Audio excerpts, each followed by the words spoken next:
ladies and gentlemen, I am the CHALL, your sporting journalist and your Doncaster Rovers fan, and today is the review for Rochdale 1, Doncaster Rovers 2. Obviously scrappy at times, but a good win. The Hartlepool preview is coming on the way, so that'll be uploaded tomorrow morning, so stay tuned for that one. I'm going to do it on the day of the match instead. I don't usually do it on the day of the match, but I usually do it before, and like a day or two before. But on this occasion, with how tight everything is and with how much I've got going on, I just got to upload it on the morning of the game. So stay tuned for that. Also, please do like, comment, subscribe, click the notification bell to never miss YouTube video. The socials are on the bottom of your screen as well. The link to the other channel, Coaster Chell, is in the description as well, so please go give that a follow. All the clips from these videos across both channels will be on TikTok as well. And let's get into this one. So obviously this one's just about Rochdale, so we're focusing specifically on this particular game, and then the Hartlepool preview will focus on, obviously, Hartlepool. So this particular match against Rochdale, like I said, scrappy. To be fair, I think I'll use the 3 words that I replied to someone on Twitter with. Difficult but earned. I think that's the best way to describe it. Difficult but earned.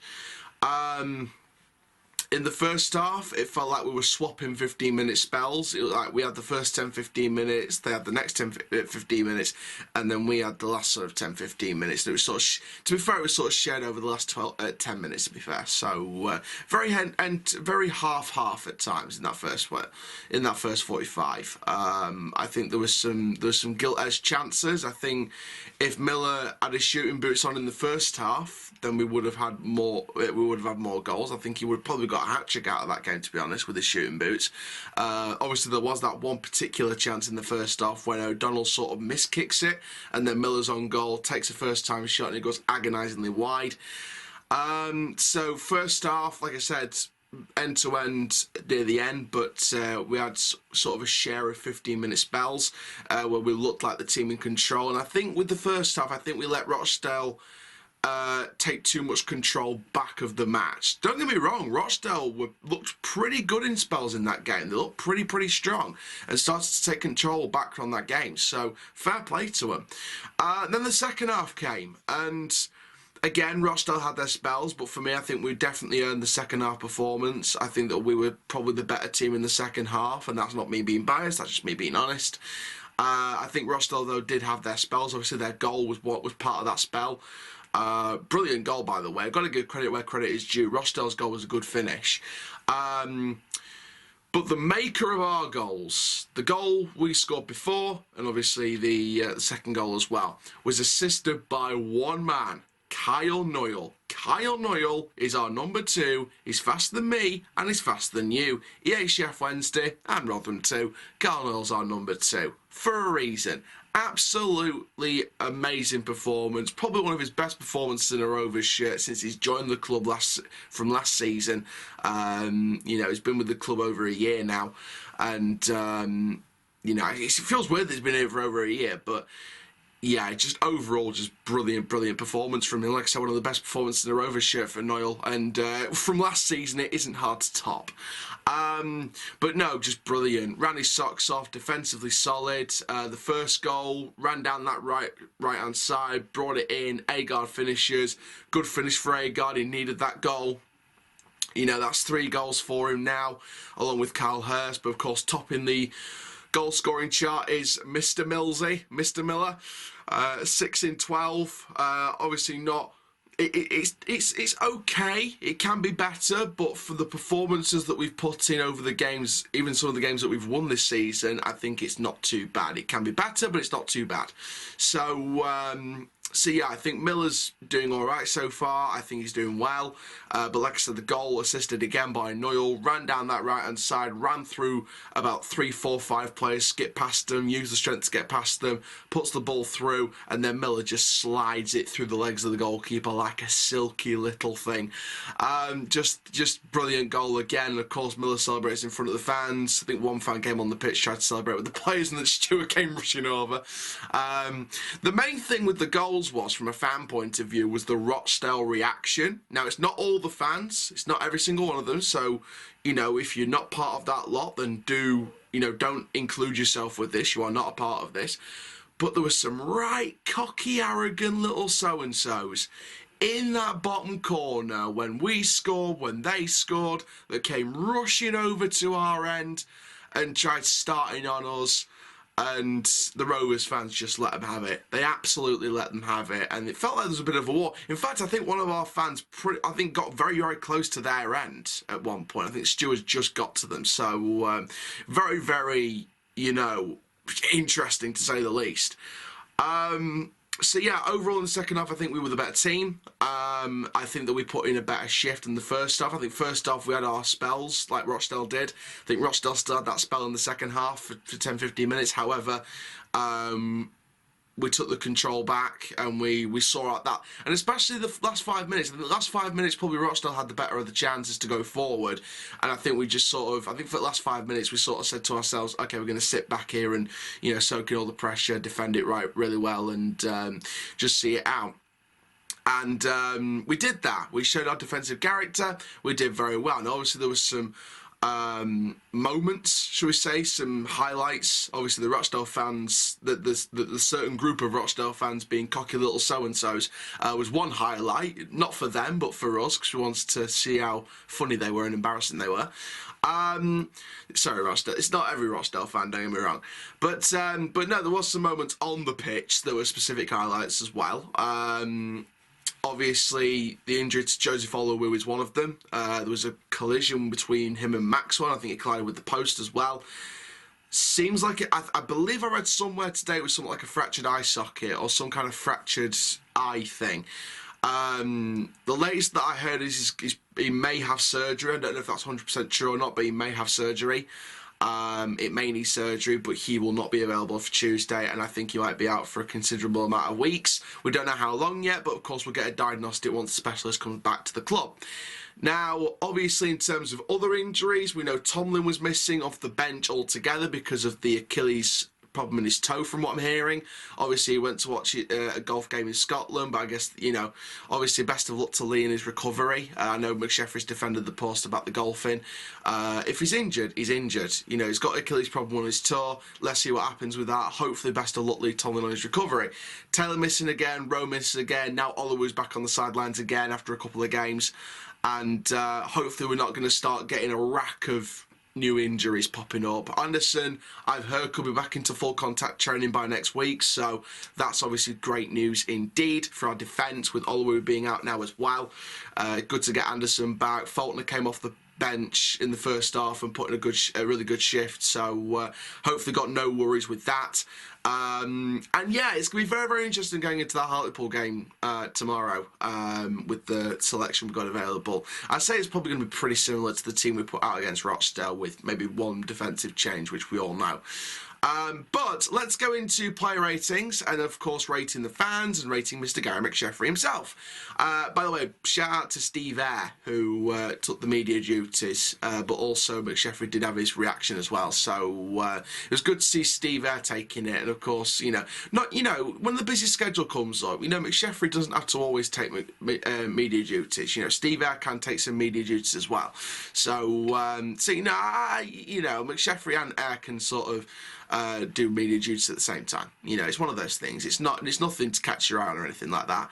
And obviously Kieran Agard took the player response, and to be fair, I haven't had time to watch Agard's interview yet, but I'm really excited to watch that, because Agard's a wonderful guy, really wonderful guy, and he deserved his goal in that game. But let's go into player ratings. Manager rating, fans rating, substitutes rating, a little bit on Hartlepool tomorrow, and I'll also talk to you guys about a very interesting story after the match. Of course, you'll see in the photos and you've seen the headlines, you'll know what I'm going to talk about. But let's go into player ratings first of all. So Mitchell gets a 7. I think he was solid. The goal that we conceded wasn't really his fault. Just marking needs to be a bit tighter. In the defence, I've gone with Maxwell 7. Again, solid, had his moments. Olowu 6, didn't have a lot of time to make that rating higher, but from what we did see of him before the injury, he looked good. Williams 7, I think he had his moments, he had his sort of odd moments here and there, but there was times where he could play it safe in the right areas, back to the goalkeeper, keep it secure, keep the tempo down and build it back up again on the receiving plays. So I think Rochelle Williams did his job. Yes, he's still got things to work on, but he is one of the most improving players this season. So I really do rate the guy. and how much has improved. Noel 8, man of the match by a mile for us. I think he was brilliant. He's in Team of the Week now as well, which is unbelievable according to lower tiers. So shout out to Cal for that. He really does deserve that. And the two assists for the goal, which is the cherry on top of the cake for an all-round good defensive performance. Really strong, very shielded as a player, as a defending player, and an all-round good performance. Hurst and Molyneux, 6 on the wings. I think, you know, Hurst didn't have his best game. Yes, he's a wonderful player. He had those moments where he can make something happen. But I also think the main thing with Hurst for me, I think he cut inside a bit too much. I think he was sort of playing this bit like an inside forward kind of thing. And I feel like there was times where I saw him look like an inside forward. So I think he just needs to drop back into that winger position a bit and just play in that kind of role. I think I saw him cut in that inside forward kind of role a bit. Which didn't really work in the formation we were playing. So, but to be fair, there was times though on the ball when Kyle Hurst definitely had his glimpses and showed what he could do. He's not afraid to take men on. He's not afraid to put the skills up and put the rocket up the backside. So there's still more to come from Hurst. I still think, you know, we've seen wonderful performances from Kyle Hurst for most of this season so far. Now I think he could step it up that extra gear now, and I think we can really see what this guy's about. But I think he's a wonderful player anyway. I only see this as like a minor blip. He still shows some good stuff on the pitch. Molyneux, again, we're still yet to see the best of him, but I think he can come good. I've still got confidence he'll come good, so I'm not worried about Luke at all. Close and Clayton in the middle, 7. I think Close didn't have as much of an impact as the Crawley game, but I think he's still put in a decent showing. He still played the ball about a bit, still looked composed in the middle, still had his moments. Same with Clayton, again, marshalled the midfield quite well at times. And again, I think these two are going to strike a really good partnership. I really do. And then up front, I've got Miller and Agard both on 7s. I think, again, Miller and Agard composed. Miller had his moments. Miller had his sitters. Agard was the sort of aggressive, experienced partner to go with that pressing style of Miller. He has a really good passing style about him, and I feel like with Agard, he could really show what he's capable of now. On the bench, Faulkner, Griffiths back, Rio, Harrison Biggins and Charlie Seaman. I've gone with 7s for Faulkner and Griffiths, and I've gone with 6 for Biggins and Seaman. Faulkner came off the bench for Olowu, did very well. Put in a decent shift, couple of really strong tackles. He's one of our own. Rio, 7 on his return. I think, again, like for like when he came on up front. For me, I think, again, he showed what he can do. I think having him as a potential partner as well as Agard with Miller or Waltman. I think have Miller and Waltman as your pressing forwards, your advanced forwards, and then have Agard and Rio as your sort of, not defensive forwards, but sort of deeper lying forwards. Just dropping back a little bit deeper, being the hold-up strikers, and just being that partner alongside Miller if you need that extra goal threat. So that's the positives of a 4-4-2 or a 2 of the front formation. So yeah, I think there's more to come from Rio, but I think for his first return since injury, it was a decent showing. Biggins, 6, came in, did all right. Not enough to cause a bigger impact, but overall, decent. And Charlie Seaman, 6, again, not enough time to cause a major impact, but I think he looked assured when he came on, so no worries there. McSheffrey, I'm going to give him a 7. Going to be a 7. You know, he didn't really change the team around as much. Only had to change the place on the bench because of the injury to Tomlin. So he stuck with what's winning at the moment. It's won again. It was scrappier than Crawley, but it's still won. So you still take the points out of it, you still take the positives out of it. Obviously, we're looking at Hartlepool tomorrow. I wouldn't expect too many changes. Again, I'd only expect maybe one change in the back line with Faulkner coming in, and then maybe bring someone in on the bench, like a Ravenhill or something, just to take that place on the bench. And the fans get 8 again. Again, they were top notch. They were on ball. There was one particular incident after the match, which I do want to tell my side of the story from what I saw coming down the street. So after the match, obviously, we went out through the away style turnstile exits, and obviously, basically, I came on one of the supporters coaches. Shout out Paul Makefield, who runs brilliant supporters coaches. brilliant guy. And everyone runs brilliant supporters coaches. But I was on Paul's, as usual. And so we were coming down, because obviously the coach was sort of parked down the street. So we had the street, and then it was like not a massive walk up, but like a walk up across the road. And then down to the bottom at the opposite end is the stadium. So we come up this left street, the opposite way, as the game had ended. Little did we know when we were coming down the street towards the coaches, and there was about 4 or 5 sort of next to each other, behind each other on the road. And little did we know the Rochdale fans were coming in from the not diversion, but the shortcut that was feeding into the street that we were going on to our coaches were. And obviously, you know what happened. The brick got thrown at the coach window. I believe 2 coaches' windows got hit. There was the disabled coach, the disabled supporters coach, and one of the other supporters coaches. So a lot of young people, the elder people, disabled people.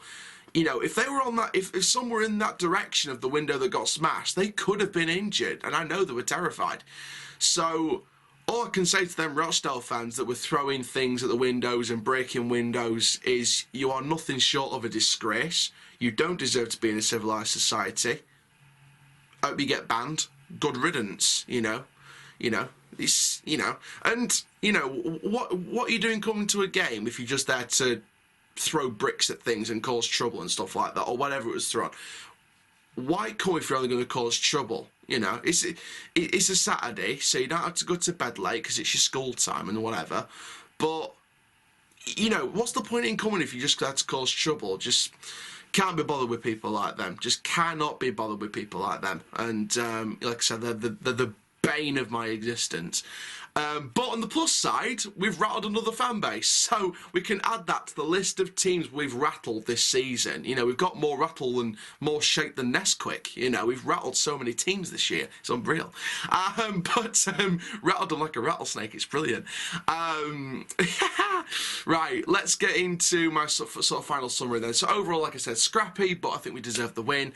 The salty Rochdale fans that were throwing things can take that bitter pill, swallow it down, and we say good riddance. But yeah, we'll see you guys at the home game. We'll see you guys at the home game. See if you do the same to our actual players coach this time.